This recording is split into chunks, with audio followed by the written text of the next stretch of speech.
இயேசுவில் பிரியமான சகோதர சகோதரிகளே, உங்களை அன்போடு இந்த திருப்பலிக்கு வரவேற்கின்றோம். இந்த கல்வாரி பலியிலே நம்மோடு வாழ்ந்து மரித்த அனைத்து ஆன்மாக்களுக்காக, குறிப்பாக இந்த கொரோனா வைரஸினால் பாதிக்கப்பட்டு எத்தனையோ பேர் மறைந்திருக்கிறார்கள். ஆகவே ஆண்டவர் அவருடைய பாவங்களை, குற்றங்களை மன்னித்து அனைத்து ஆன்மாக்களையும் இதோ விண்ணகத்தில் எடுத்துக்கொள்ளும்படியாக இந்த திருப்பலியை நாம் ஜெபிப்போம்.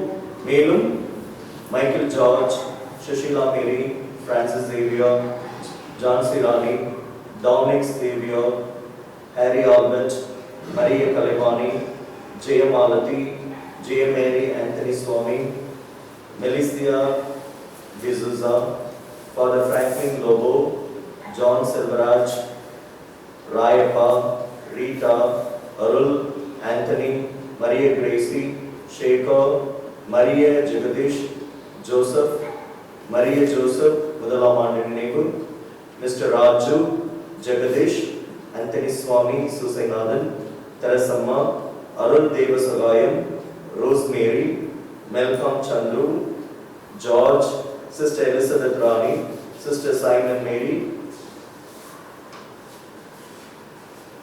மேலும் அருண்மணி, மரிய ஃபாத்திமா ராணி 31ஆம் ஆண்டு நினைவு, மிஸ்டர் ஆண்டே Balakoti, Mrs Ande Mariyamma, Father Maria Varaprasad, Jayaraj, Mrs Jessica Paulraj, Josephine Martin, Nallappan, PS Nallappan மற்றும் இந்த கோவிட் சமயத்திலே எத்தனையோ குருக்கள், கன்னியர்கள், துறவரத்தார் மற்றும் எத்தனையோ மக்கள் இந்த வைரஸினால் பாதிக்கப்பட்டு இறந்திருக்கிறார்கள். ஆகவே ஆண்டவர் இவர்களுக்கு நித்திய பாற்றி தர வேண்டும் என்று இந்த கல்வாரி பலிகளை ஜெபிப்போம். தூதருடைய கூட்டத்திலும் அவர்களுக்கு இடம் தர வேண்டும். உத்தரகே ஸ்தலத்தில் வேதனைப்படுகிற ஆன்மாக்கள் அவருடைய தண்டனை குறைக்கப்பட்டு இப்பலியின் வழியாக இதோ விண்ணகம் சென்றடைய வேண்டும் என்று சொல்லி நாம் இந்த திருப்பலியிலே இவர்களுக்காக ஜெபிப்போம். மேலும் சிறப்பு கருத்துக்களுக்காக தேர்விலே நல்லபடியாக வெற்றி பெற ஸ்டீஃபன், நல்ல வேலைக்காக நான்சி, சசிகுமார் அவர்களுடைய கருத்துக்களுக்காகவும், மேலும் நன்றி வழியாக பாபு மற்றும் கிளாரா குடும்பத்தினர், ஜெயந்தி ராணி குடும்பத்தினர், தங்கமணி அலெக்சாண்டர் குடும்பத்தினர், மரிய ஃபாத்திமா ராணி தன்னுடைய பிறந்த நாளை கொண்டாடி நன்றி வழியாக, கொரியன் உடைய இவர்கள் அனைவரும் நன்றி வழியாக இப்பலியை ஒப்புக்கொடுத்து ஜெபிக்கிறார்கள். ஆண்டவர் தொடர்ந்து இவர்களை ஆசீர்வதிக்க வேண்டும் என்று சொல்லி இந்த கல்வாரி பலிகளை ஜெபிப்போம். மேலும் உடல் நலம் எய்தி லூர்துநாதன், அருள் புஷ்ப அபிக்னா, அருள் புஷ்ப ஆரோக்கியநாதன், விக்னேஷ், நிக்கோலஸ் அருள்நேரி, சுதா, நித்தலகுமார் மற்றும் இதோ இந்த கொரோனா சமயத்திலே எத்தனையோ பேர் இந்த வைரஸினால் பாதிக்கப்பட்ட மக்களுக்கு பணிபுரிந்து கொண்டிருக்கிறார்கள். மருத்துவர்கள், செவிலியர்கள், தன்னார்வ தொண்டர்கள், குருக்கள், கன்னியர்கள் மற்றும் இந்த உலகத்தில் எத்தனையோ பேர் ஏதோ இந்த தொற்று நோயானது நம்முடைய நாட்டை விட்டு, இந்த உலகத்தை விட்டு அகலும்படியாக ஏதோ தன்னார்வத்தோடு வந்து பணிபுரிந்து கொண்டிருக்கின்றார்கள். ஆண்டவர் தொடர்ந்து அவர்களை நிறைவாக ஆசீர்வதிக்க வேண்டும். இந்த தொற்று நோயிலிருந்து பாதுகாக்கப்பட வேண்டும். இந்த தொற்று நோயானது முழுமையாக ஏதோ நம்முடைய உலகத்தை விட்டு அகன்று போக வேண்டும். இயேசுடைய பரிசுத்த இரத்தம் நம்மை சுத்திகரிக்க வேண்டும் என்று சொல்லி இந்த கல்வாரி பலியிலே நாம் அனைவரும் நம்முடைய கருத்துக்களை ஒன்று சேர்த்து உருக்கமாக ஜெபிப்போம். எழுந்து நின்று நம்முடைய வருகை பாடலை பாடி திருப்பலியை ஆரம்பிப்போம்.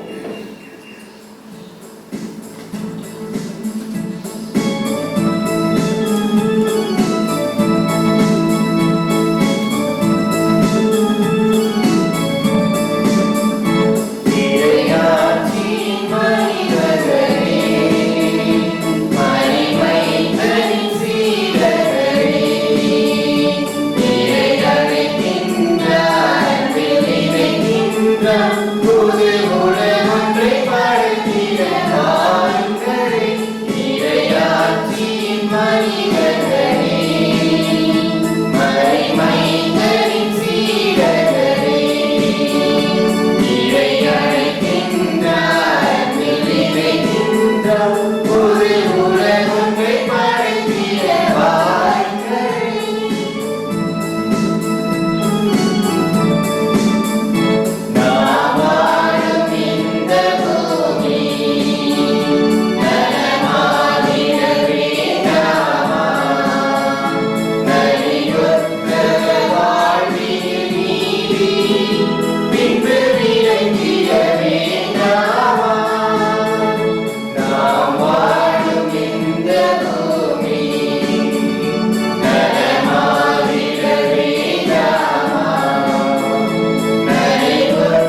வாழ்வு போய்விடுமோ, இரண்டாம் வருகை அண்மையில் இருக்கிறதோ என்று எத்தனையோ பேர் மனதிலே ஆதங்கத்தோடு கடவுளை தேடிக் கொண்டிருக்கின்றார்கள்.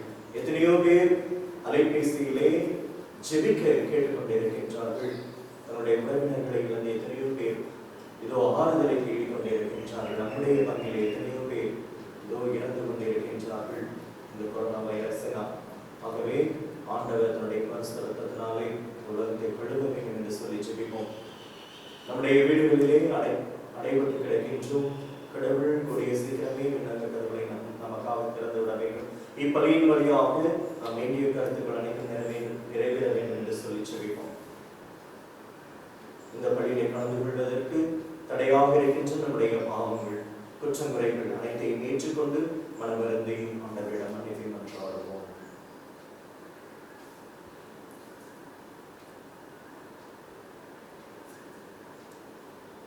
எல்லாம் வல்ல இறைவனிடமும் சகோதர சகோதரிகளிடமும் நான் பாவியை ஏற்றுக்கொள்கிறேன்.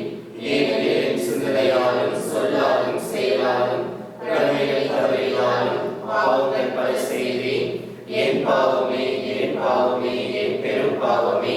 ஆகையால் இப்பொழுதும் கல்யாண தூயமையாளரில் வானதூதர் புனிதர்களில் சகோதர சகோதரிகளே உங்களை நம் இறைவனாகிய ஆண்டவரிடம் எனக்காக வேண்டிக் கொள்ள மன்றாடுகிறேன்.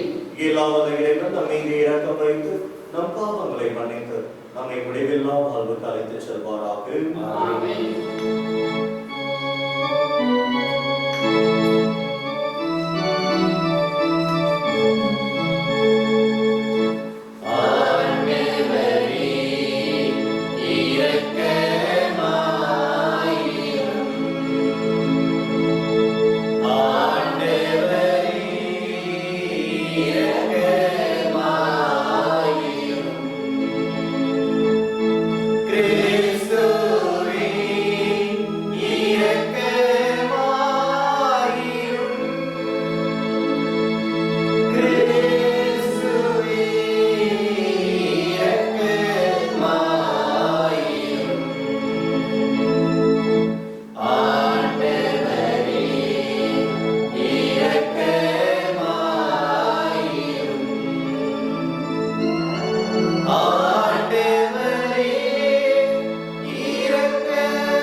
உம்மை ஆராதிக்கிறோம்.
தந்தையின் வலப்பக்கம் வீற்றிருப்பவர் எங்கள் மேல் இரக்கமாயிரும். ஏனெனில் இயேசு கிறிஸ்துவே நீர் ஒருவரே தூயவர், நீர் ஒருவரே ஆண்டவர், நீர் ஒருவரே உன்னதர், தூய ஆவியாரோடே தந்தையாகிய இறைவனின் மாட்சியில் இருப்பவர் நீரே.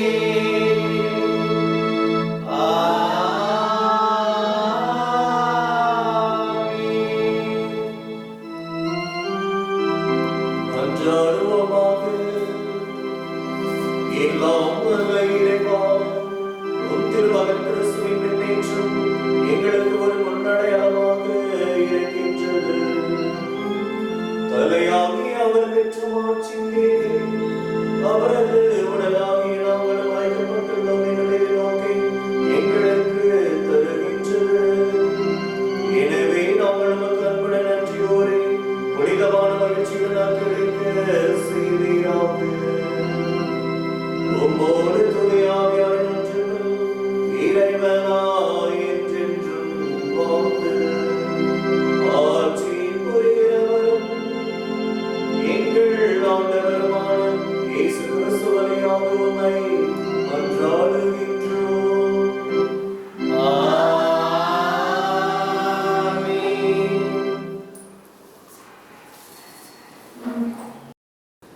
முதல் வாசகம். என் கண்கள் முன்பாக இயேசு மேலே எடுத்துக் கொள்ளப்பட்டார்.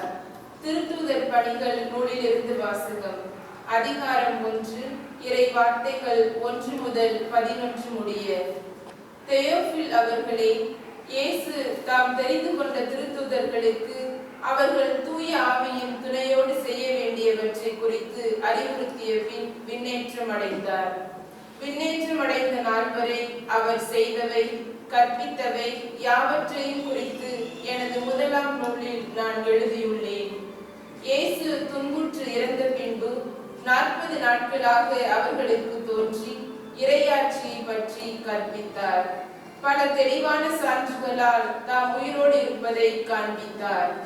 அவர்களோடு சேர்ந்து உண்ணும் போது அவர்களிடம், நீங்கள் எருசலேமை விட்டு நீங்க வேண்டாம், என்னிடமிருந்து கேட்டறிந்த தந்தையின் வாக்குறுதி நிறைவேற காத்திருங்கள். யோவான் தண்ணீரால் திருமுழுக்கு கொடுத்தார், நீங்களோ இன்னும் சில நாட்களில் தூய ஆவியால் திருமுழுக்கு பெறுவீர்கள் என்று கூறினார். பின்பு அங்கே குடியிருந்தவர்கள் அவரிடம், ஆண்டவரே, இஸ்ரேலுக்கு ஆட்சி உரிமையை மீண்டும் பெற்றுத்தரும் காலம் இதுதானோ என்று கேட்டார்கள். அதற்கு அவர், என் தந்தை தம் அதிகாரத்தால் குறித்து வைத்துள்ள நேரங்களையும் காலங்களையும் அறிவது உங்களுக்கு உரியது அல்ல. ஆனால் தூய ஆவி உங்களிடம் வரும்போது நீங்கள் கடவுளது வல்லமையை பெற்று எருசலேமிலும் யூதேயா சமாரியா முழுவதிலும் உலகின் கடையெல்லை வரைக்கும் எனக்கு சாட்சிகளாய் இருப்பீர்கள் என்றார். இவற்றை சொன்ன பின்பு அவர்கள் கண்கள் முன்பாக அவர் மேலே எடுத்துக் கொள்ளப்பட்டார். மேகம் ஒன்று அவரை எடுத்துச் சென்று அவர்கள் பார்வையிலிருந்து மறைத்து விட்டது.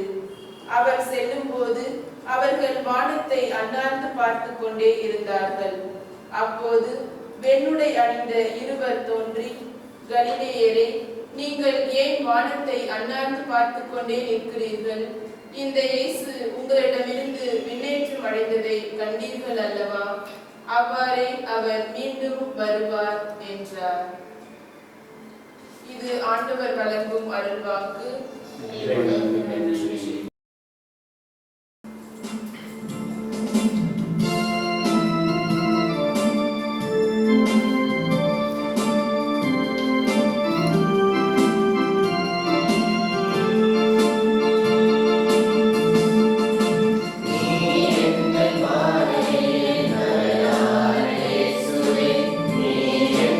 உள்ளத்தில் அணையான தீபமே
முதலாம் வாசகம். கிறிஸ்துவிடம் காணப்பட்ட நிறைவை பெறும் அளவுக்கு நாம் முதிர்ச்சி அடைவோம். திருத்தூதர் பவுல் எபேசியருக்கு எழுதிய திருமுகத்திலிருந்து வாசகம். அதிகாரம் 4, இறை வார்த்தைகள் 1 முதல் 13 முடிய. சகோதர சகோதரிகளே, ஆண்டவர் பொருட்டு கைதியாக இருக்கும் நான் உங்களை கெஞ்சி கேட்கிறேன். நீங்கள் பெற்றுக்கொண்ட அழைப்புக்கு ஏற்ப வாழுங்கள். முழு மன தாழ்மையோடும் கனிவோடும் பொறுமையோடும் ஒருவரை ஒருவர் அன்புடன் தாங்கி அமைதியுடன் இணைந்து வாழ்ந்து தூய ஆவி அருளும் ஒருமைப்பாட்டை காத்துக்கொள்ள முழு முயற்சி செய்யுங்கள். நீங்கள் ஒரே எதிர்நோக்கு கொண்டு வாழ அழைக்கப்பட்டிருக்கிறீர்கள். ஒரே எதிர்நோக்கு இருப்பது போல உடலும் ஒன்றே, தூய ஆவியும் ஒன்றே. அவ்வாறே ஆண்டவர் ஒருவரே, திருமுழுக்கு ஒன்றே, எல்லாருக்கும் கடவுளும் தந்தையும் ஆனவர் ஒருவரே. அவர் எல்லாருக்கும் மேலானவர், எல்லார் மூலமாகவும் செயலாற்றுபவர், எல்லாருக்குள்ளும் இருப்பவர். கிறிஸ்து கொடுக்க விரும்பும் அளவுக்கு ஏற்ப நாம் ஒவ்வொருவருக்கும் அருள் அளிக்கப்பட்டுள்ளது. ஆகையால் தான் அவர் உயர ஏறி சென்றார். அப்போது சிறைப்பட்ட கைதிகளை இழுத்துச் சென்றார். மனிதருக்கு பரிசுகளை வழங்கினார் என்று மறைநூல் கூறுகிறது. ஏறி சென்றார் என்பதனால் அதன் முன்பு மண்ணுலகின் கீழான பகுதிகளுக்கு அவர் இறங்கினார் என்று விளங்குகிறது அல்லவா? கீழே இறங்கியவர்தான் எங்கும் நிறைந்திருக்கும்படி எல்லா வானுலகங்களுக்கும் மேலாக ஏறி சென்றவர். அவரை சிலரை திருத்தூதராகவும் சிலரை இறைமார்க்கினராகவும் வேறு சிலரை நற்செய்தியாளர்களாகவும் ஆயர்களாகவும் போதகர்களாகவும் ஏற்படுத்தினார். திருத்தொண்டாற்ற இறை மக்களை ஆயத்தப்படுத்தவும் கிறிஸ்துவின் உடலை கட்டி எழுப்பவும் இவர்களை அவர் ஏற்படுத்தினார். அதனால் நாம் எல்லாரும் இறை மகனை பற்றிய அறிவிலும் நம்பிக்கையிலும் ஒருமைப்பாட்டை அடைவோம். கிறிஸ்துவிடம் காணப்பட்ட நிறைவை பெறும் அளவுக்கு நாம் முதிர்ச்சி அடைவோம். ஆண்டவர் வழங்கும் அருள்வாக்கு.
அதிகாரம் 16 இறை வார்த்தைகள் 15 முதல் 20 முடிய. அக்காலத்தில் இயேசு 11 தோன்றி அவர்களை நோக்கி, உலகெங்கும் சென்று படைப்பிற்கெல்லாம் நற்செய்தியை பறைசாற்றுங்கள். நம்பிக்கை கொண்டு திருமுழுக்கு பெறுவோர் மீட்பு பெறுவர், நம்பிக்கையற்றவரோ தண்டனை தீர்ப்பு பெறுவர். நம்பிக்கை கொண்டோர் பின்வரும் அருள் அடையாளங்களை செய்வர்.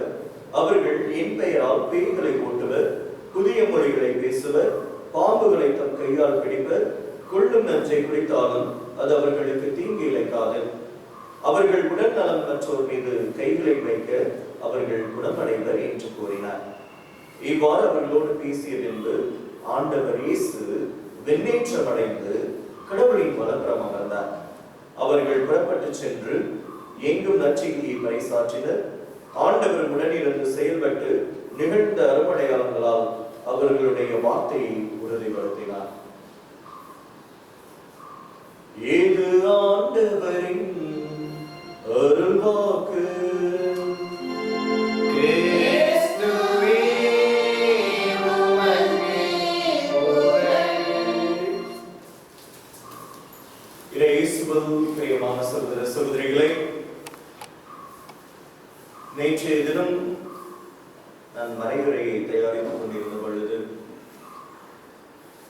Facebookல நான் கண்ட ஒரு நிகழ்வு, ஒரு வீடியோ பார்த்தேன்.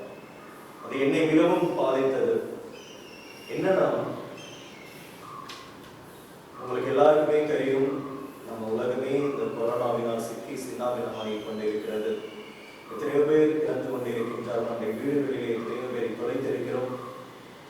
எதிர்பார்க்காம, அதாவது எதிர்பாராத நபர்கள் யாரெல்லாம் நல்லா இருந்தவங்க திடீர்னு இறந்து போறாங்க. ஹார்ட் அட்டாக், கார்டியாக் அரெஸ்ட்னு சொல்லிட்டு எத்தனையோ பேர் செத்துக் கொண்டே இருக்கிறார்கள். நேற்றைய தினம் ஒரு பெண்ணானவள் தன்னுடைய கணவன் இறந்து போகிறான், வீட்டில் இறந்து போகிறான். அப்போ யாருமே வரல, சொந்த உறவுகள் வரல, அண்ணன் தம்பி வரல, பிள்ளைங்க வரல தூக்கி போறதுக்கு. அப்ப ஒரு புல்டோசரை கொண்டு வந்து இந்த அம்மாவும் ஒரு வாலண்டியர், அங்க அந்த கொரோனாவுக்கு உதவி செய்யறவங்க ஒருத்தர், 2 பேரும் சேர்ந்து பணத்தை தூக்கி அந்த உடலை தூக்கி அந்த புல்டோசர் அந்த இதுல மண்ணு வாரி போற அந்த எந்திரத்துல தூக்கி போறாங்க. அந்த எந்திரத்துல கொண்டு போய் குழியில போட்டு புதைப்பதை நான் பார்த்தேன். அந்த அம்மா கதறி அழுவதை, தலையை அடித்து கொண்டு புலம்புவதை பார்த்தேன். அதே போன்று நாம் இந்த ரீசெண்டா உங்களுக்கு தெரியும், நம்ம நியூஸ் பேப்பர்ல படிக்கிறோம், எத்தனையோ பேர் ஒவ்வொரு ஸ்டேட்லையும் ஒவ்வொரு மாநிலத்திலையும் எவ்வளவு எத்தனை இறப்பு விகிதம் என்று புள்ளிவிவரம் சொல்லிக்கொண்டே இருக்கிறது. கர்நாடகத்தில் எத்தனை பேர் செத்துருக்காங்க, தமிழ்நாட்டில் எத்தனை பேர் செத்துருக்காங்க, மகாராஷ்டிராவில் எத்தனை பேர் செத்துருக்காங்க, தினந்தோறும் எல்லா நியூஸ் பேப்பர்லையும் வந்து. அதே போன்று ரீசெண்டா படித்தோம், கங்கை ஆற்றிலே 71 உடல்கள், செத்த உடல்கள் வந்து மிதந்து வந்தன. யமுனை ஆற்றிலே 5 உடல்கள் என்று படித்துக் கொண்டுதான் இருக்கின்றோம். அதே போன்று இன்னமும் பார்த்தோம்னா ஆம்புலன்ஸ்ல எத்தனையோ பேர் சிகிச்சை, அதாவது பெட்டு கிடைக்காம, ஆஸ்பத்திரியில் இடம் கிடைக்காம ஆம்புலன்ஸ்ல ஆக்சிஜன் உதவி கொடுத்து பராமரிக்கிறார்கள். சில பேர் அந்த ஆக்சிஜன் சப்போர்ட் இல்லாமல் செத்துக்காங்க. ஆக்சிஜன் கிடையாது. எல்லா மரத்தையும் எல்லாம் வெளியிடும், இருக்கிற மரத்தெல்லாம் வெளியிட்டு இப்போ வந்து முன்னாடி சொன்னாங்க, முதல்ல வந்து தண்ணி விற்றாங்க, ஃபர்ஸ்ட் சாப்பாடை விற்க ஆரம்பிச்சாங்க, அப்புறம் தண்ணியை விற்க ஆரம்பிச்சாங்க, இப்போ ஆக்சிஜனை விற்க ஆரம்பிச்சிட்டாங்க. நம்முடைய உலகம் எங்கு சென்று கொண்டிருக்கிறது என்று கேள்விகள் கேட்க ஆரம்பித்திருக்கிறோம். ஆக்சிஜன் இல்லாம எத்தனை நாடுகள், மற்ற நாடுகள் வந்து இந்தியாவுக்கு ஆக்சிஜன் சப்ளை பண்ணுது. ஆனா இந்தியா வந்து அவ்வளவு மிகப்பெரிய நாடு. பிற நாடுகள், ஒன்றுமே இல்லாத நாடுகள் இந்திய நாடுக்கு வந்து சப்போர்ட் பண்ணிட்டு இருக்கு அப்படின்னு வந்து நம்ம படிச்சுட்டு இருக்கோம். அதே போன்று ஆஸ்பத்திரிகள் வந்து நிறைந்து கொண்டிருக்கின்றது. படுக்கை வசதி இல்லை. எத்தனையோ பேர் கொரோனா பயத்தினால் சென்று கொண்டிருக்கின்றார்கள். நேற்றைய தினம் நியூஸ் பேப்பர்லாம் நான் படிச்சது, கொரோனா சிகிச்சை முடிஞ்சிட்டு வீட்டுக்கு அந்த சகோதரி வீட்டுக்கு வராங்க. அந்த அம்மாவை வந்து வீட்டில் உள்ளவங்க ஏற்றுக்கிற மாட்டாங்க. ஏற்றுக்கொள்ளாததுனால அந்த தாயானவர்கள் அவங்க பிள்ளைங்க ஏற்றுக்கிற மாட்டேங்க. வயசானமா சிகிச்சை பெற்று எல்லாம் சரியாகி வராங்க, வீட்டுக்கு வராங்க. ஏற்றுக்கொள்ளாதனால அந்த அம்மா மனமுடைந்து போய் கிணற்றினை குறித்து தற்கொலை செய்து கொண்டது என்று நான் நேற்றைய தினம் படித்தேன். இயேசுவில் பிரியமானவர்களை சுருக்கி போகலாம். எவ்வளவு சாபம்! மனிதர்களை மனிதர்களாக கொடுப்பது கிடையாது. நம்ம வந்து அந்த பணத்தை தொட்டனா, அந்த உடலை தொட்டனா, இல்லை கொரோனா வந்திருக்கிறவங்களுக்கு பக்கத்துல போனா அவங்க மூச்சு காற்றை சுவாசிப்பாங்க. இறந்து போய்விடுவோமோ என்ற பயத்திலே நம்ம வந்து கிட்ட கூட போறது கிடையாது, பயப்படுகிறோம். ஆனால் எத்தனையோ தன்னார்வ தொண்டர்கள் போய் வேலை செஞ்சுக்கிட்டு தான் இருக்கிறாங்க. இந்த பயந்து வீட்டுல போட்டிட்டு இருக்கிறவங்களுக்கு தான் ஆக்சுவலி அஃபெக்ட் ஆயிடுச்சு. ஆனா சுதந்திரமா சுத்திட்டு இருக்கிறவங்க வந்து ரொம்ப பேருக்கு அஃபெக்ட் ஆக மாட்டாங்க. ஏன்னா என்னுடைய விசுவாசம் அது. அவங்க சொல்றாங்க கடவுள் எங்களோட இருக்கிறாரு, எங்களுடைய நம்முடைய மக்களுக்கு நம்ம உதவி செய்யலன்னா யார் உதவி செய்வார்? இப்படிதான பரிசெயர்களும் சதுசேயர்களும் ஒதுங்கி இருந்தாங்க. யூத சமுதாயத்திலே தொழுநோயாளர்கள் வந்து தொட்டா அவங்க கிட்ட வந்தா நம்மளுக்கு அந்த நோய் ஒட்டிக்குமோ, நம்மளும் செத்து போயிடுவோம் பயந்துட்டு இருந்தாங்க. ஆனா இயேசு அவர்களை தொட்டு சுகப்படுத்தினாரே, அவர் பயப்படவில்லை. ஆக நாமே பயப்பட வேண்டும் என்று எத்தனையோ பேர் என்னை கேட்டிருக்கிறார்கள். என்கிட்ட சொல்றாங்க ஃபோன் பண்ணி, சேஃபா இருங்க ஃபாதர், வெளியே வராதீங்க ஃபாதர். ஆனா நம்முடைய மக்கள் எவ்வளவு வேதனைப்படுகிறார்கள், கஷ்டப்படுகிறார்கள். என்ன சொல்வது என்று தெரியவில்லை. இப்படிப்பட்ட ஒரு சூழ்நிலையிலே நம்முடைய நாட்டின் தலைவர்கள் சுகபோகத்திலே வாழ்ந்து கொண்டே இருக்கின்றார். அவர்களுக்கு என்று மாளிகைகளை கட்டிக் கொண்டே இருக்கின்றார். இங்க ஆக்சிஜனுக்கு காசு இல்ல, பிற நாடுகளை கையேந்தி நிற்கிறோம். ஆனால் மற்ற எல்லாவற்றிற்கும் காசு உண்டு. ஆனா மனிதனுடைய உயிரை பாதுகாக்க எத்தனை நாட்டு தலைவர்கள் முயற்சி எடுக்கிறார்கள். அதுவும் குறிப்பாக நம்முடைய தேசத்தின் தலைவர்கள் முயற்சி எடுக்கிறார்களா? சில பேர் செய்து கொண்டே இருக்கின்றார்கள், நல்ல மனிதர்கள் இருக்கத்தான் செய்கிறார்கள். ஆனால் உயிரை காக்க வேண்டிய அரசை உயிரை எடுத்துக் கொண்டே இருக்கிறது, மனித உயிர்களை வைத்து காசு சம்பாதித்துக் கொண்டே இருக்கிறது. பிற நாடுகளில் இருந்து அவ்வளவு வேக்சின் வந்து இறக்குமதி செய்கிறார்கள், அனுப்பி வைக்கிறாங்க, ஃப்ரீயா கொடுக்கிறாங்க. அவ்வளவு காசு வந்து வருது இந்திய நாட்டிற்கு. எங்கே போகிறது இவ்வளவு பணம்? காசெல்லாம் எங்கே செல்கிறது? மக்களுக்கு பயன்படுத்தப்படுகிறதா என்றால் இல்லை என்றுதான் சொல்ல வேண்டும். ஆக இயேசுவுக்கு பிரியமானவர்களே, இப்படிப்பட்ட ஒரு சூழ்நிலையை நாம் ஆராயும் போது மனித உயிரினுடைய விலை என்ன? மனித மாண்பு எங்கே போனது? மனிதர்கள் செத்துக் கொண்டிருக்கின்றார்கள். ஆனால் மனிதர்களை காக்க வேண்டிய மனிதர்களால் தேர்ந்தெடுக்கப்பட்ட தலைவர்கள் மனிதனுடைய உயிரை வைத்துதானே விளையாடி கொண்டிருக்கின்றார்கள். மனிதனுடைய உயிரை காக்க வேண்டிய மருத்துவமனைகள் அவனுடைய காசை பறிக்கும் பொருட்டு, பிடுங்கும் பொருட்டு மனிதனுடைய உயிரை வைத்து விளையாடி கொண்டிருக்கின்றனர். சுடுகாட்டுல இடம் இல்லை, ஆஸ்பத்திரியில தான் இடம் இல்லைன்னா சுடுகாட்டுல உடல்களை எரிப்பதற்கு இடமில்லை என்று சொல்லுகிறார். அதுவும் என்ன சொல்றது, இடம் வந்து போதாதனால் விளையாட்டு மைதானங்களை வாங்கி இடங்களை எரிக்கும் அளவுக்கு நம்முடைய நாடு அந்த சூழ்நிலைக்கு தள்ளப்பட்டு இருக்கிறது. அதுவும் குறிப்பாக கேள்விப்பட்டேன், ஒரு பிணத்தை எரிக்க வேண்டும் என்றால் 20,000 ரூபாய் கொடுக்க வேண்டுமா? மனிதன் பிறக்கும் பொழுதுதான் செலவழிக்க வேண்டும் என்றால் மனிதன் சாகும் போது அந்த உடலை வைத்து சம்பாதிக்கிற கூட்டம். அதுவும் ஆச்சரிக்கு போனா சொல்லவா வேணும்? கத்தி வாங்குறதுக்கு காசு கொடுக்கணும், அவங்க தைக்கிறதுக்கு காசு கொடுக்கணும், அந்த மருந்தை வாங்குறதுக்கு காசு கொடுக்கணும். கண்கூடாக பார்த்திருக்கிறேன். மனிதனுடைய உடலை வைத்து நாம் சம்பாதித்துக் கொண்டிருக்கின்றோம். அதான் மனிதனுடைய உடலுடைய மதிப்பு என்ன, உயிரின் மதிப்பு என்ன? கடவுளால் படைக்கப்பட்ட இந்த உடலுக்கு உயிருக்கும் இவ்வளவுதான் மரியாதை. சிந்திக்க வேண்டிய ஒரு சூழ்நிலை இருக்கின்றது. ஏனென்றால் இன்று நாம் கிறிஸ்துவினுடைய இயேசுவினுடைய மீட்பு பெருவிழாவை கொண்டாடுகின்றோம். இன்றைய 3 வாசகங்களும் ஆண்டவர் இதோ உடலோடும் ஆன்மாவோடும் விண்ணகத்திற்கு ஏறி சென்றார், அவருடைய ஆற்றலால் விண்ணகத்திற்கு ஏறி சென்றார் என்று சொல்லப்படுகிறது. குறிப்பாக நான் ஏன் உடலை பற்றி இன்று பேசுகிறேன் என்றால், ஆண்டவர் விண்ணேற்றத்தின் போது அவர் அந்த உயிர்த்தெழுந்த அந்த மாற்றில் இருந்த உடலோடு ஏறி சென்றார் என்று சொல்லப்படுகிறது. அப்படி என்றால் இந்த உடலுக்கு மரியாதை உண்டு.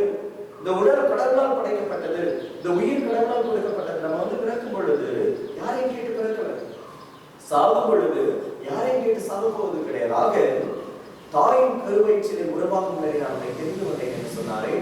நம்ம வந்து எப்பொழுது நம்முடைய அம்மாவுடைய வயிற்றுல கருவை உருவானமோ அப்பொழுதே அந்த நொடி பொழுதே ஆன்மா புகுத்தப்படுகிறது கடவுளால். ஆக ஒவ்வொரு உயிரும் கடவுளால் இதோ முன்கூட்டியே நிர்ணயிக்கப்பட்டது. ஆக நம்முடைய உயிரை எடுப்பதற்கும் முடித்துக் கொள்வதற்கும் யாருக்கும் அதிகாரம் கிடையாது. இது அவர் போட்ட பிச்சை இந்த உடல், இதை நாம் எடுப்பதற்கும் முடிப்பதற்கும் யாருக்கும் அருகதை கிடையாது. ஆக இயேசுடைய விண்ணேற்பு பெருவிழா நமக்கு சொல்லிக் கொடுப்பது, நாமும் ஒரு நாள் உயிர் தெழுவோம். உயிர் தெழும் பொழுது விண்ணகத்திற்கு எடுத்துக் கொள்ளப்படுவோம். விண்ணகத்திற்கு எடுத்துக் கொள்ளப்படும் போது இந்த மாட்சிமை இருந்த உடலோடு நாம் விண்ணகத்திற்கு எழுந்தேறி செல்வோம். எவ்வாறு தந்தையினுடைய வலப்புறத்திலே இயேசு அமர்ந்தார், அதே போன்று அவருடைய இயேசுடைய வலப்பக்கத்தில் நாம் அனைவரும் சேர்க்கப்படுவோம் என்று இன்றைய பெருமாள் நமக்கு சொல்லிக் கொடுக்கின்றது. ஆக இயேசுவில் பிரியமானவர்களே, இந்த உடலை நாம் பேணி காக்கின்றோமா? இந்த உடலுக்கு மரியாதை கொடுக்கின்றோமா? நீங்க பார்த்திருப்பீங்க, காக்காவை பார்த்தீங்கன்னா தன்னுடைய சக காக்காவை ஒன்று செத்து கிடக்கு வச்சுக்கோங்க, ஒரு தெருவில் செத்து கிடக்கு வச்சுக்கோங்க. நீங்க அது வழியா போய் பாருங்க, அதை தாண்டி போய் பாருங்க, அது ஒரு பெரிய கூட்டமே உட்கார்ந்து. நீங்க அதை கிராஸ் பண்ணி போகும்போது அது உங்களை விட்டுருமா? சும்மா விட்டுருமா? உங்களை துரத்தி கொடுத்துரும். அதே போல நீங்க அப்சர்வ் பண்ணி பார்த்தீங்கன்னா, காக்கா உங்களை செத்து கிடக்குன்னா எல்லா காக்காவை என்ன பண்ணுங்களா, ஒவ்வொன்னா போய் அதை புரட்டி போடும். பார்த்துருக்கீங்களா? அப்படியே கீழே தாழ்ந்து போய் பறந்து வந்து தட்டி விடும். இப்படி தட்டு. அப்படியாவது அந்த காக்கா உயிரோடு வந்துருமா வராதா என்று பிற காகங்கள் அந்த காக்காய் தட்டி எழுப்புமா? அந்த காக்காவுக்கு உள்ள ஒரு உணர்ச்சி கூட மனிதர்களாகி நமக்கு இல்லையே. இந்த கொரோனா சமயத்திலே எத்தனை மனிதர்கள், எத்தனை டாக்டர்ஸ், எத்தனை பிரைவேட் ஹாஸ்பிட்டல்ஸ் மனிதனுடைய உயிரை வைத்து விளையாடி கொண்டிருக்கின்றன தெரியுமா? பணத்தை பறிக்கும் பொருட்டு இதயத்தை விற்று கொண்டிருக்கின்றார்கள், கோடிக்கணக்கில் விற்று கொண்டிருக்கின்றார்கள். கிட்னியை வைக்கிறாங்க, ஹியூமன் ஆர்கன் டிராபிகிங் என்று சொல்வார்கள். ஆக மனிதனுடைய உயிரை வைத்து விளையாடி கொண்டிருக்கின்றார்கள். அங்கே ஒரு குடும்பமே கண்ணீர் வடித்துக் கொண்டு, என்னுடைய கணவன் திரும்பி வந்து விட மாட்டானா, என்னுடைய மகன் திரும்பி வந்து விட மாட்டானா, என்னுடைய தாய் திரும்பி வந்து விட மாட்டாளா, என்னுடைய குடும்பம் முன்னேறி செல்லாதா என்று அழுது கொண்டிருக்கிறார்கள். இங்கே ஒரு கூட்டம் சிரித்துக் கொண்டிருக்கிறது. எதற்கு? காசுக்காக. நீ சாகும்பொழுது காசை தூக்கி கொண்டு போவாயா? மனிதனுடைய உயிரை வைத்து விளையாடுகிறாயே, உன்னுடைய உயிரின் விலை என்ன? நீயும் ஒரு நாள் அதே போன்று நான் இறக்க போகிறாய். அப்பொழுது ஆண்டவர் உன்னிடம் கேள்வி கேட்க மாட்டார். மண்டலத்தில் இருப்பவர் பிரியமானவர்களை ஆதாரப்பட வேண்டிய விஷயம். ஆக இவ்வளவுதான் மனிதனுடைய உயிரின் விலையா? நாம் தொடக்க நூலிலே படித்தோம் என்றால், ஆண்டவர் மனிதனை படைத்தது மற்ற எல்லாத்தையும் ஒரே ஒரு வார்த்தையில படைச்சார் இல்லைங்களா? ஒளி தோன்றுன்னு சொன்னாரு, தோன்றுச்சு. தாவரங்கள் தோன்ற வச்சாரு, விலங்குகளை படைச்சாரு, பறவைகளை படைச்சாரு, எல்லாம் ஒரு வார்த்தை. ஆனால் மனிதனை மட்டும் அவன் படைக்கவில்லை. அவனை படைத்த பொழுது டைம் எடுத்துக்கிறாரு. களிமண்ணால ஒரு உருவம் செய்கிறார். அந்த உருவம் யாரை போல இருந்ததாம்? அவருடைய உருவிலும் சாயலிலும். மனிதனுக்கு மூச்சு காற்றை, தன்னுடைய மூச்சு காற்றை ஊதுறார். ஊதி அவனை பார்த்து படைத்து கொண்டு வந்து நிறுத்துகிறார். அதே போன்று பெண்ணையும் அவனிடமிருந்து உருவாக்குகிறார். ஆணும் பெண்ணும் யாருடைய சாயலை தாங்கி இருக்கிறார்? நீங்களும் நானும் யாருடைய சாயலை தாங்கி இருக்கிறோம்? கடவுளுடைய சாயலை உங்களிடம் இருக்கிறோம். இப்படிப்பட்ட சாயலை உருவையும் சிதைக்கிறார்களே மற்றவர்கள் தன்னுடைய சுயநலத்தினாலே. இதுதான் நடந்து கொண்டிருக்கின்றது. நாட்டின் தலைவர்கள் கண்டுகொள்வதில்லை. எவன் எக்கேடு கேட்டு போன, நான் எவன் செத்து தொலைஞ்சேன், நான் நல்லா இருக்கணும். அதே போன்று மனிதர்கள் சுயநலத்தினால், மருத்துவர்களும் சரி, இல்லை இதோ பணவாதிக்க சமுதாயம் படைத்தவர்கள் எல்லாம் மனிதனுடைய உயிரை வைத்து விளையாடி கொண்டிருக்கிறார். ஆனால் ஒவ்வொரு மனிதனும் கடவுளுடைய உயிரின் சாயல் படைக்கப்பட்டிருக்கின்றார். ஆண்டவருடைய சாயலை தாங்கி இருக்கிறார். ஆண்டவர்களை பார்த்து படைச்சிருக்கிறார். நீங்க ஆண்டவருடைய பார்வையிலே பிரசித்தி பெற்றவர்கள், உயர்ந்தவர்கள், பொக்கிஷம். காக்கைக்கு தன் குஞ்சு பொன் குஞ்சு என்று சொல்வார்களே, கடவுளுடைய பார்வையிலே ஒவ்வொருவரும் உயர்ந்தவன். யார் இங்க உயர்ந்தவன் தாழ்ந்தவன் கிடையாது. உயிரின் விலை ஒன்றே கடவுளுடைய பார்வையிலே. ஆக இப்படிப்பட்ட சூழ்நிலையிலே மனிதனுடைய உயிரை நாம் மதிப்பது கிடையாது. ஆனால் கடவுள் ஒவ்வொருவரையும் இதோ தன்னுடைய மகளாக படைத்தார், உருவாக்கினார். இன்னும் அப்படிதான் வச்சிருக்கிறார். அவர் எவ்வாறு சிந்தித்தார் அதே போன்று சிந்திக்கக்கூடிய ஆற்றல், அந்த அளவு எல்லாத்தையும் ஆண்டவர் இருப்பார். நம்ம வீட்டுல ஒரு குழந்தை பிறந்துச்சுன்னா என்னன்னா சொல்றீங்க? உங்களுடைய குழந்தைகள் வீட்டுல முதல் குழந்தை பிறகுன்னு வச்சுக்கோங்க. உங்க வீட்டுல பிறகுதுன்னா என்ன சொல்றீங்க? தாத்தா வந்து தூக்கிட்டு கொஞ்சம் என்னை போல என் பேர இருக்கான்னு சொல்லிட்டு, இல்ல உன்னை மாதிரி இல்லை அப்படின்னு சொல்லிட்டு பாட்டி ஓடி வந்து உன்னை மாதிரி அவன் குடியாரா நான் ஆயிர போறான், என்னை மாதிரி அப்படின்னு சொல்லி என்னை மாதிரியே கண்டு, என்னை மாதிரி காது, என்னை மாதிரி மூக்கு, பாட்டி கொஞ்சம் உங்க 2 பேரும் மாதிரி இல்லைன்னு சொல்லிட்டு அவங்க அப்பா வந்து பிள்ளை தூக்கிட்டு என்னை மாதிரி தான் என் பிள்ளை இருக்காங்க. கடைசியில் அம்மா சொல்லுவாங்க, உங்களை யாரும் மாதிரி இல்லை, என் பிள்ளை என்ன மாதிரி இருக்குன்னு சொல்லுவாங்க. எங்கெல்லாம் நீங்க முத்தம் கொடுத்துருப்பீங்க உங்க பிள்ளை, என் பிள்ளை ஏன் மாதிரி செய்ய ரத்தம். இப்படியெல்லாம் நீங்க உரிமை கொண்டாடும் பொழுது அன்புக்குரியவர்களை கடவுள் உங்களை நினை படைத்து விட்டு ஒரே வார்த்தையை தான் சொல்லுகிறப்பா, என்னுடைய சொத்து, என்னுடைய வாரிசு, ஏன் பிள்ளை, ஏன் ரத்தம் நீ சொல்லியிருக்க மாட்டாரா? அப்படிப்பட்ட சாயலை, கடவுளுடைய சாயலை நாம் சுவைத்துக் கொண்டிருக்கின்றோம். வேண்டும் என்றால் நான் படிக்கின்றேன். ஆண்டவர் தொடக்க நூலிலே படித்தால் அதிகாரம் 1 இறை வார்த்தைகள் 26 முதல் 28 படிச்ச நாம், கடவுளிலும் சாயலிலும் உருவிலும் நாம் படைக்கப்பட்டு இருக்கின்றோம். படைப்புகளை ஆண்டு நடத்த நாம் உருவாக்கப்பட்டு இருக்கின்றோம். ஆக கடவுளுடைய உயர்ந்த படைப்பை நாம தான். அதே போன்று திருப்பாடலிலே படிக்கின்றோம் 8வது அதிகாரம் 5 முதல் 6 முடிய உள்ள வசனத்திலே, வானதூதர்களை விட சற்று தாழ்ந்தவனாக படைக்கப்பட்டிருந்தாலும் உலகில் உள்ள அனைத்திற்கும் அதிபதியாக உன்னையும் என்னையும் படைத்திருக்கிறார் ஆண்டவர். வானதூதர்களோட ஒரு படி கம்மியா படைச்சிருக்கார் அப்படின்னா நம்ம எவ்வளவு ஒரு மிகப்பெரிய படைப்பு. வானதூதர்களுக்கு கூட உடல் கிடையாது. விலங்குகளுக்கு உடல் உண்டு, ஆனா மற்றது இருக்கான்னு தெரியல. ஆனா நமக்கு எல்லாத்தையும் கொடுத்திருக்கிறாரே. தூதர்களுக்கு கொடுக்காத உருவத்தை, அவருடைய உருவத்தை சாயலை நமக்கு கொடுத்திருக்கிறாரே. அதை நம்ம உணர்ந்திருக்கிறோமா? அதே போன்று 1 கொரிந்தியர் எழுதிய திருமுகத்திலே நாம் படிக்கின்றோம், உங்களுடைய உடல் பரிசுத்த ஆவியின் ஆலயம் என்று சொல்லப்படுகிறது. உங்களுடைய உடல் பரிசுத்த ஆவியின் ஆலயம், கடவுளுடைய ஆலயம். இந்த உடல் வந்து கடவுளுடைய ஆலயங்க. எத்தனை பேர் உடைச்சிட்டு இருக்கிறாங்க இந்த ஆலயத்தை? கண்டிப்பாக இருக்கும். அதே போன்று நீங்க திருப்பாடல்ல படிச்சீங்கன்னா, சங்கீதத்துல படிச்சீங்கன்னா 139வது சங்கீதம் ஃபுல்லாவே கடவுள் சொல்றார், நீ எப்படிப்பட்டவன், நான் உன்னை எப்படி படைச்சிருக்கிறேன். 139 எடுத்து படிச்சு பாருங்க.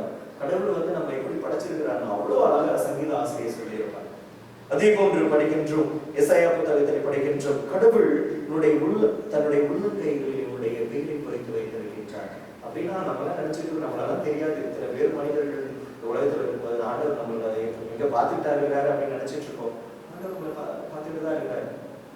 உன்னுடைய பெயரை நான் உள்ளங்கைகளில் குறித்து வைத்திருக்கின்றேன். உன்னுடைய தலைமுறை எண்ணப்பட்டு இருக்கிறது. அங்கு பிரியமானவர்களே, நம்முடைய உயிரை பெரிதாக மதிப்போம், நம்முடைய உடலை பாதுகாப்போம். நம்முடைய உயிரை எடுக்கக்கூடாதுன்னு நான் சொல்லும் பொழுது, மற்றவர்களுடைய உயிரை எடுக்க நமக்கு அதிகாரம் ஆண்டவர் கொடுத்திருக்கிறார் இல்லையே? ஆனால் அதைத்தானே செய்து கொண்டிருக்கிறார்கள். ஆக இயேசுடைய முன்னேற்பு பெருவிழாவிலே ஆண்டவர் சொல்லுகிறார், உன்னுடைய உடலும் ஆன்மாவும் முக்கியம். ஆன்மா மட்டும் கிடையாது, மற்ற மதங்களெல்லாம் சொல்லுகிறது ஆன்மா வந்து உடலிலே சிறைப்படுத்தப்பட்டு இருக்கின்றதாம். எப்பொழுது நம்ம சாகிறோமோ, எப்ப சாகிறோமோ ஆன்மா விடுவிக்கப்படுகிறது. அவங்களும் உன் உடலுக்கு என்ன, உடல் வந்து சும்மா ஒரு கருவிதான் அப்படின்னு மற்ற மதங்கள் சொல்லுகிறது. ஆனால் ஆண்டவர் சொல்லுகிறார், இல்லை, கிறிஸ்துவ மதம் நமக்கு கற்றுக் கொடுப்பது உடலும் முக்கியம், ஆன்மாவும் முக்கியம். எவ்வளவுக்கு எவ்வளவு நீங்கள் ஆன்மாவுக்கு முக்கியத்துவம் கொடுக்கிறீர்களோ அதே போன்று உடலுக்கு முக்கியத்துவம் கொடுக்கிறது. ஏனென்றால் விண்ணேற்பின் போது உங்களுடைய உடலும் எடுத்துக்கொள்ளப்படும். உடலோடு தான் உலகத்திற்கு எடுத்துக்கொள்ளப்பட போகிறார். ஆக நீங்க பாத்தீங்கன்னா ஆண்டவர் உயிர் திறந்த முன்பு 40 நாட்கள் சீடர்களுக்கு தோன்ற அங்கே இங்கே காட்சி கொடுக்கிறார். ஒரே நேரத்துல 2-3 இடத்துல தோன்ற. அதே போன்று வீடு அறையெல்லாம் கூட்டிக் கொண்ட சீடர்கள் உள்ளே இருப்பார்கள். ஆண்டவர் வந்து அறையை தந்துட்டு கதவை தந்துட்டு வர மாட்டார். அவர் வந்து மாட்சிமை மிகுந்த உடல் என்பது அதான். இறப்பிற்கு பின்பு நம்முடைய உடல் இந்த உடலை போன்று இருக்காது. அது மாட்சிமை அடைந்த உடல். வல்லமையாக அந்த உன்னத நிலைக்கு நாம் உயர்த்தப்படுகிறோம். அந்த புனித நிலைக்கு நாம் உயர்த்தப்படுகிறோம். இந்த மனித நிலையிலிருந்து புனித நிலைக்கு நாம் உயர்த்தப்படுகிறோம். ஆக ஆண்டவர் ஊடுருவி கொண்டு வருகிறார். கதவை திறந்துட்டு வரல. அப்படிதான் நம்முடைய உடலும் உயர்த்தப்படுவோம். அப்படிதான் எடுத்துக்கொள்ளப்படுவோமா? ஆக இயேசுவின் பிரியமானவர்களே, இதை உணர்ந்தவர்களாக நம்முடைய உடலை பேணி காப்போம், மனித உயிர்களை மதிப்போம். கண்டிப்பாக எல்லாருக்குமே அந்த பயம் இருக்கு. இந்த கொரோனா சமயத்துல நம்மளுக்கு வந்துருமோ, இந்த மாதிரி ஆயிடுமோ. கவர்மெண்ட் அவ்வளவு ரூல்ஸ் அண்ட் ரெகுலேஷன்ஸ் போறாங்க தான். ஆனா நம்ம வந்து அதை மதிக்கிறோமா? என்னதான் சொன்னாலும் முக்கியமான சில தெருக்கள்லாம் கூட்டம் போறதுதான் இல்லைங்களா? தான் சாகிறது இல்லாம மற்றவங்களையும் சாகடிச்சுட்டு தான். குறிப்பா சில பேர் பேசுகிறது நினைக்கிறேன். அதே போல நான் எனக்கு வந்து உனக்கு வந்துதான் ஆகணும் அப்படின்னு சொல்லி மற்றவங்களுக்கு வர வச்சிடறோம் இல்லைங்களா? அங்கே நம்ம யோசிக்கணும். கவர்மெண்ட் சொல்றது இல்லை, மருத்துவர்கள் சொல்றாங்க இது வந்து கண்டிஜியஸ் டிசீஸ், இது வந்து சீக்கிரமா பரவுது அப்படிங்கும் பொழுது மாஸ்க் போடுங்க. மாஸ்க் போடுச்சுன்னா போடுங்க, தயவு செய்து சானிடைஸ் பண்ணுங்க, சமூக இடைவெளியை கடைபிடிங்க, வீட்டுல இருக்க சொன்னா வீட்டுல இருங்க, தயவு செய்து மற்றவர்களுக்கு இந்த நோயை பரப்பாதீர்கள். ஏன்னா இந்த உயிர் முக்கியம், உடல் முக்கியம், நம்ம வாழணும்.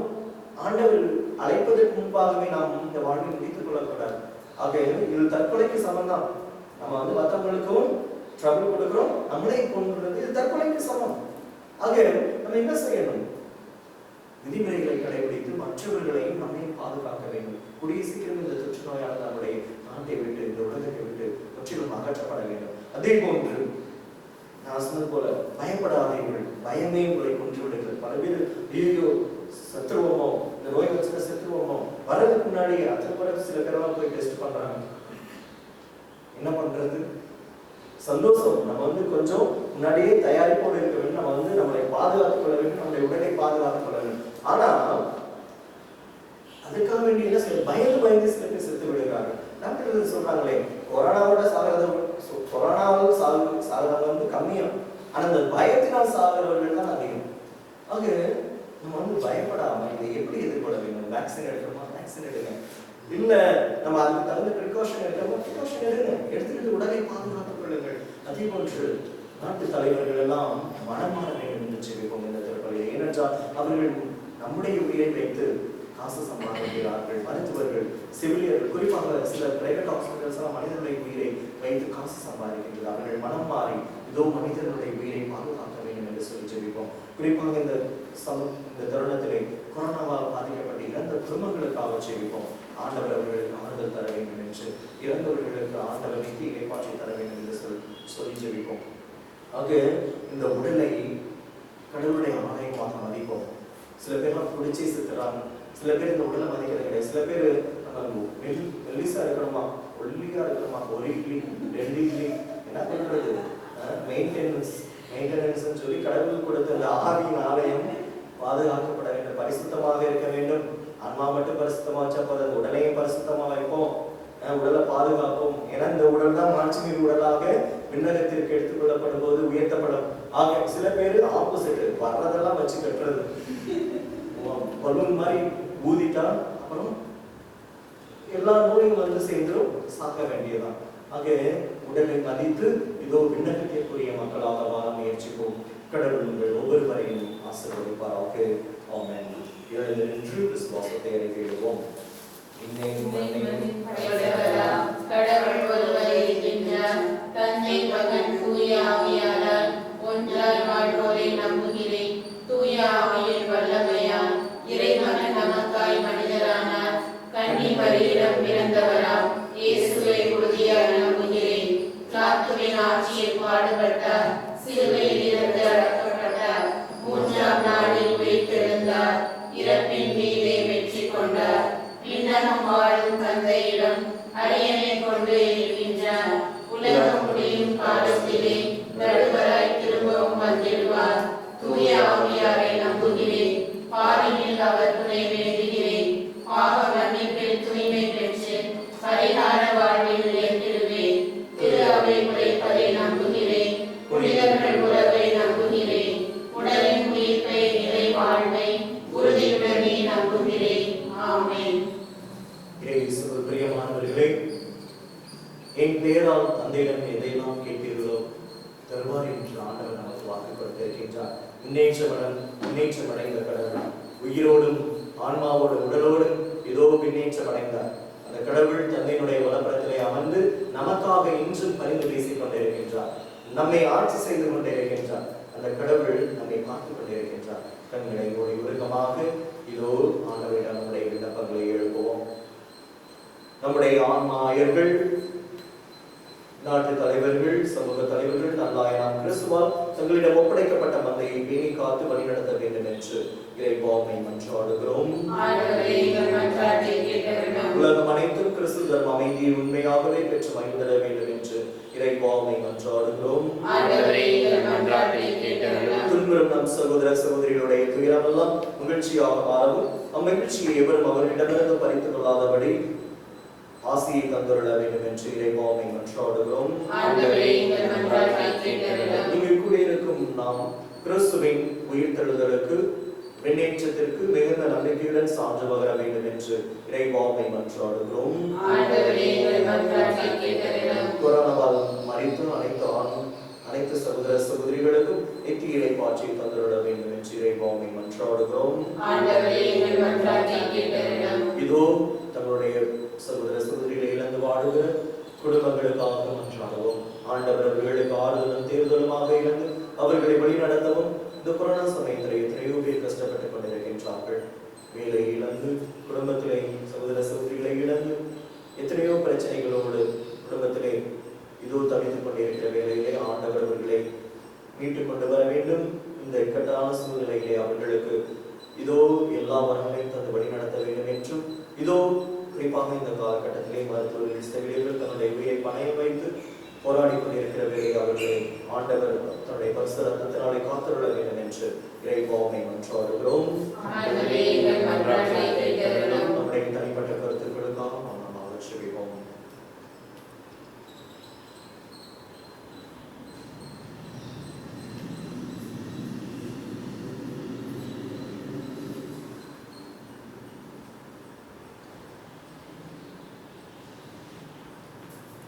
இறைவா, இங்குள்ள மக்களின் வாழ்வு பல்வேறு தேவைகளால் ஏற்படும் கவலைகளுக்கு உள்ளாகி இருக்கிறதென நீர் அறிவீர். நம்பிக்கையாளர் நீங்களுக்கு மன்றாட்டுகளை ஏற்று அவர்கள் விரும்பி கேட்பதை தந்தருளீராக. எங்கள் ஆண்டவராகிய கிறிஸ்து வழியாக மன்றாடுகின்றோம். ஆமென்.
அமைதியின் மன்னர், பாவத்தின் மீதும் சாவின் மீதும் வெற்றி கொண்டவர், வானதூதன் எப்படையின்றி வானங்களின் உச்சிக்கு ஏறிச் சென்றார்.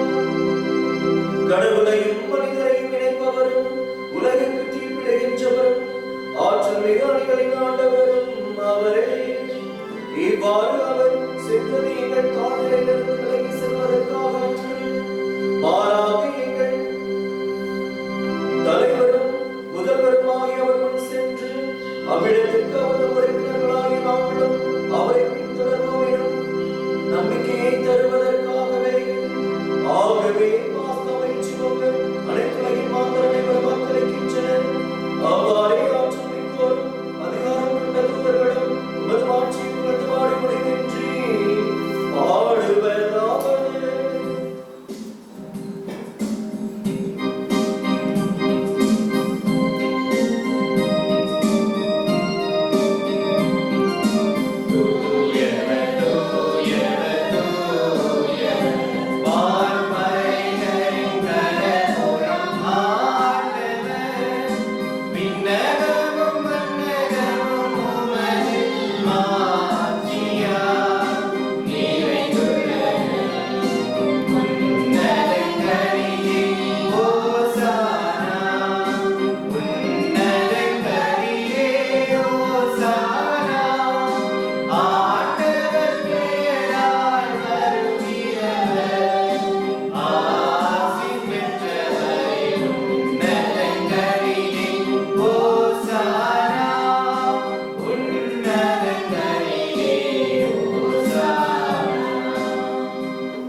ஆண்டவரே, நீர் மெய்யாகவே தூயவர், தூய்மை அனைத்திற்கும் ஊற்று.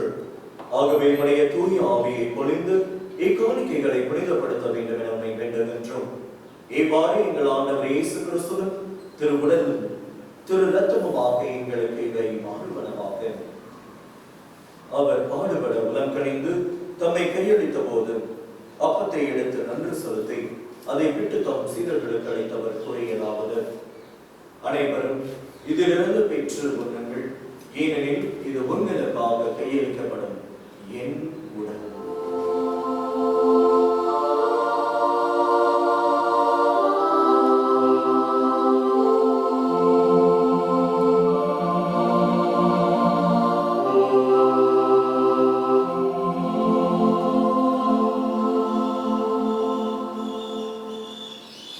அவ்வளவே இரவு பிறந்தாய் அழுதையவை கிண்ணத்தையும் எடுத்து மீண்டும் உமக்கு நன்றி கூறி தம் சீடர்களுக்கு அளித்தவர் கூறியதாவது: அனைவரும் இதிலிருந்து பெற்று பருகுங்கள், ஏனெனில் இது புதிய நிலையான உடன்படிக்கைக்குரிய ரத்தத்தின் கிண்ணம். இது பாவ மன்னிப்புக்கென்று உங்களுக்காக பலருக்காக சிந்தப்படும். இதை என் நினைவாக செய்யுங்கள்.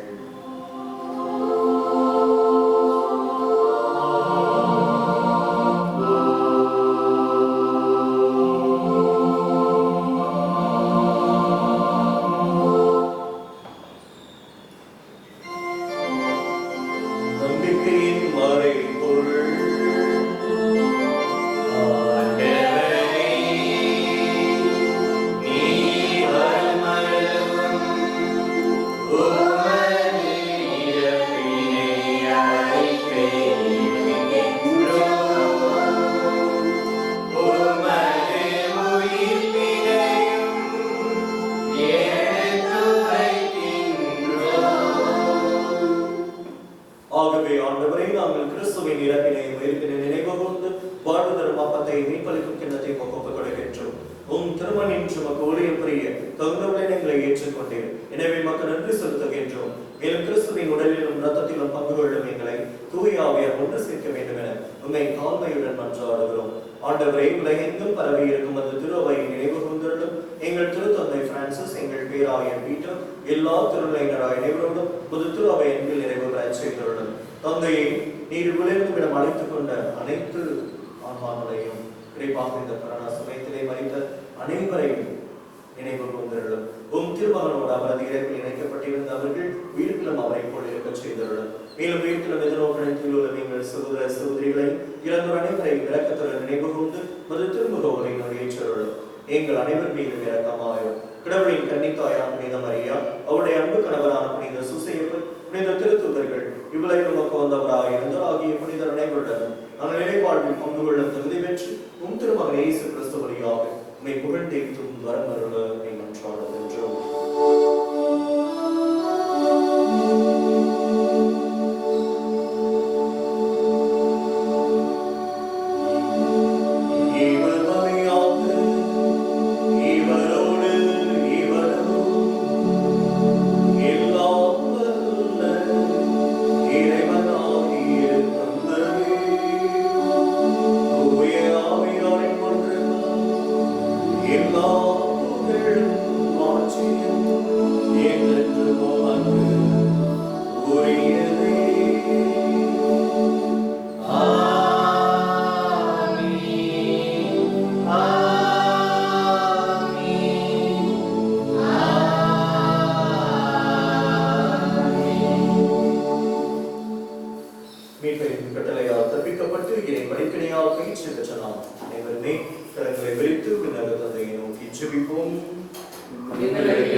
உலகின் பாவங்களை போக்கும் இறைவனின் செம்மறியே, எங்கள் மீது இரக்கமாயிரும். உலகின் பாவங்களை போக்கும் இறைவனின் செம்மறியே, எங்கள் மீது இரக்கமாயிரும். உலகின் பாவங்களை போக்கும் இறைவனின் செம்மறியே, எங்களுக்கு அமைதியை அளித்தருளும். ஏதோ இறைவனின் செம்மறி இவரே, இதோ விண்ணகத்திற்கு எழுந்தருளி சென்றவர், நம்மை இன்றும் விண்ணகத்திலிருந்து ஆட்சி செலுத்திக் கொண்டிருக்கின்றார். நமக்காக பரிந்து பேசிக் கொண்டிருக்கின்றார். விண்ணக தந்தையார் இந்த வாழ்வை கொடுத்து ஆசீர்வதித்திருக்கின்ற இந்த உடலை பாதுகாக்கும்படி இன்று நமக்கு கட்டளை விடுத்திருக்கிறார். செம்மறி பிறந்து கலைக்கு பெற்றவர் பேர் பெற்றோர்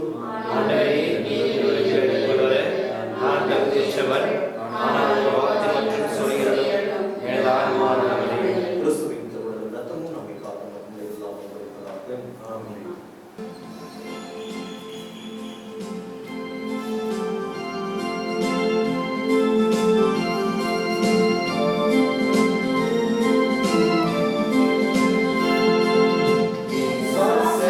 Amen.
நேரடியாக நாம் பெறாவிட்டாலும் ஆன்மா அளவிலே நம்முடைய உள்ளத்தை தேடி வந்திருக்கின்றார்.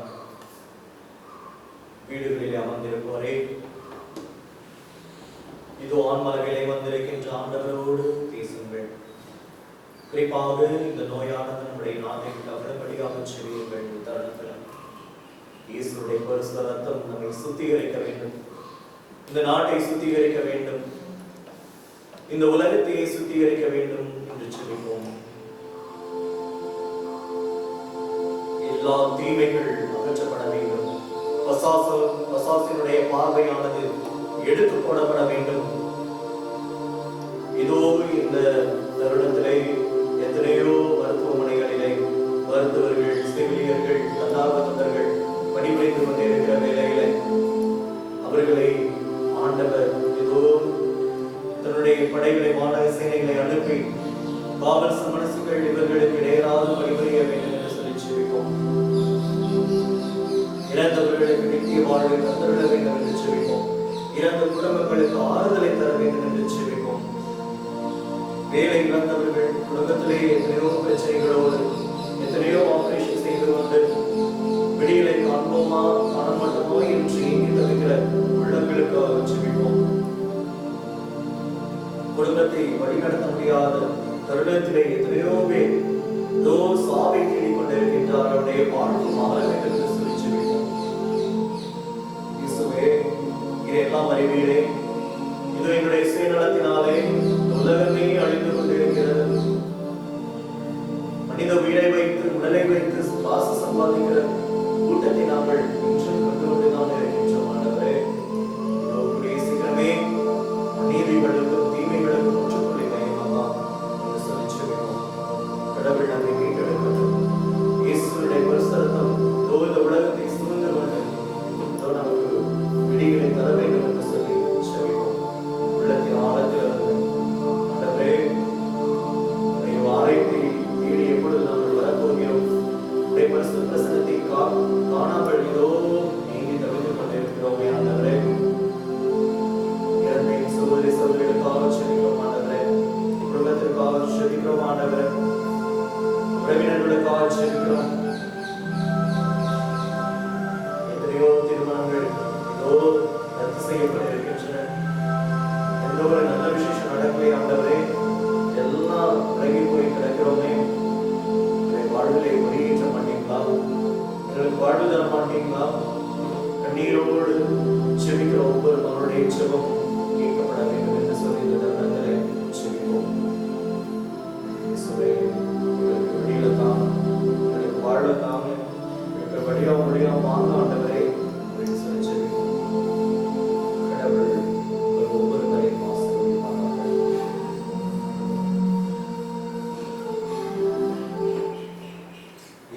பிரியமானவர்களை மீண்டும் அறிவுறுத்துகிறேன். நேரலைகளை நீங்கள் திருப்பலை கண்டு கொண்டே இருக்கின்றீர்கள். நாம் நம்மளையே பாதுகாக்க வேண்டிய நேரம். இந்த பிரசங்கத்திலே அதான் சொன்ன உடலை பாதுகாத்துக் கொள்ளுங்கள், உயிரை பாதுகாத்துக் கொள்ளுங்கள். மற்றவர்களுக்கு நம்ம பிரச்சனையாக இருக்கக்கூடாது, மற்றவர்களுக்கு இந்த நோயை நாம் பரப்பக்கூடாது. வீடுகளிலே இருக்கும்படி நம்மோடு கேட்டுக்கொள்கிறோம். முகக்கவசம் போட நீங்க போனால் பத்திரமா போயிட்டு வாங்க, சேஃபா போயிட்டு வாங்க. உடனே ஏதாவது சிம்டம்ஸ் தெரியாது, தயவுசெய்து பயந்து போய் வீட்டில் போய் இருந்துக்கிட்டு செல்ஃப் மெடிக்கேஷன் எடுக்காதீங்க. தயவுசெய்து போய் செக்அப் பண்ணுங்க, கொரோனா டெஸ்ட் எடுத்து உடைய உயிரை பாதுகாத்து முறையாக கேட்டுக்கொள்கிறேன். ஏனென்றால் கண்கூடாக நாங்கள் பார்த்து கொண்டிருக்கின்றோம். நம்முடைய பங்கிலே இறந்த ஒரு 5-6 சாவு, சில சமயங்களில் 10-12 என்று போய்கொண்டிருக்கிறது. ஆகவே உங்களை நாங்கள் தாழ்மையோடு கேட்டுக்கொள்கிறோம். பத்திரமாக இருங்கள், பத்திரமாக இருந்து நாம் விடிகளை தேட வேண்டும். அதனால தான் சொல்லுகிறேன், சில பேரெல்லாம் லாஸ்ட் மொமெண்ட் ஆஸ்பத்திரி கொண்டு போய் ஆக்சிஜன் லெவல் தான் இறந்து போய்விடுவதை நான் பார்க்கிறேன். நம்முடைய பங்கில் எத்தனையோ பேர் இறந்து போயிருக்கிறார். அது லாஸ்ட் மொமெண்ட்ல போய் ஓடாதீங்க, ஆஸ்பத்திரியில் போயிட்டு தேடாதீங்க. முன்னாடி டெஸ்ட் எடுத்தாதான், பியூ நம்பர் இருந்தாதான் நம்ம ஈஸியாக அட்மிட் பண்ண முடியும், அதற்குரிய சிகிச்சையை பெற முடியும். ஆகவே முன்கூட்டியே போய் டெஸ்ட் எல்லாம் எடுத்துட்டு சிகிச்சை பெறுமாறு, அப்படி இருந்தால் சிகிச்சை பெறுமாறு, அதே போன்று சிகிச்சை பெற்று வந்துவிட்ட பிறகு உங்களை தயவு செய்து தனிமைப்படுத்திக் கொள்ளுங்கள், குவாரண்டைன் பண்ணுங்க. சில பேர் வந்த பிறகும் அங்கெங்கே நடமாடுகிறது, தான் பட்டது போதாது மற்றவங்களுக்கு பரப்பி விடுவது, இது உணர்ந்தவர்களாக தயவு செய்து உங்களையே நீங்கள் பாதுகாத்துக் கொள்ளும்படியாக அன்போடு கேட்டுக்கொள்கிறோம். அதே போன்று செவியுங்கள், வீடுகளிலே இருந்து இந்த தொற்று நோயானது ஆண்டவருடைய நாமத்தை உச்சரிங்கள். தயவு செய்து இயேசுவின் என்னும் இயேசு என்ற நாமம் விடுதலை கொடுக்கிற நாமம், இயேசு என்ற நாமம் ஏதோ பேய்களை ஓட்டுகிற நாமம், இயேசு என்ற நாமம் எத்தனையோ இடங்களிலே பார்த்திருக்கிறோம். இயேசுவினுடைய பெயருக்கு அவ்வளவு வல்லமை உண்டு. அவருடைய நாமத்தை உச்சரிக்கிறார். அந்த வீடுகளில் தெருக்களை எங்கெல்லாம் போறீங்க, ஜெபமாலை எடுங்க, கையில் எடுங்க, செவிங்க, இயேசு நாமத்தை உச்சரிங்க. கண்டிப்பாக இயேசுவினால் நம்மை இந்த தொற்று நோயிலிருந்து விடுவிக்க முடியும். அவர் அவ்வளவு அற்புதங்களை செய்திருக்கிறார். ஆகவே அவர் மீது நம்பிக்கை வைத்து நாம் தொடர்ந்து செபிப்போம். இந்த நோய்க்கு முற்றுப்புள்ளி வைப்போம். கடவுள்கள் ஒவ்வொருவரையும் ஆசீர்வதிக்கும்படியாக நாங்கள் தொடர்ந்து செபிக்கிறோம். எழுந்திருப்போம். ஆண்டவருக்கு நன்றி கூறுவோம். மன்றாடுவோமாக. என்றென்றும் இல்லாமல் இறைவா, இவ்வுலகில் இருக்கும் நாங்கள் விண்ணக மறைவுகளை கொண்டாடுகின்றேன். எங்கள் இயல்போடு இணைக்கப்பட்டுள்ள இடத்திற்கு எமது கிறிஸ்துவ பட்சத்தை இட்டுச் செல்ல வருவீராக. எங்கள் ஆண்டவராகிய கிறிஸ்து வழியாக உம்மை மன்றாடுகின்றோம்.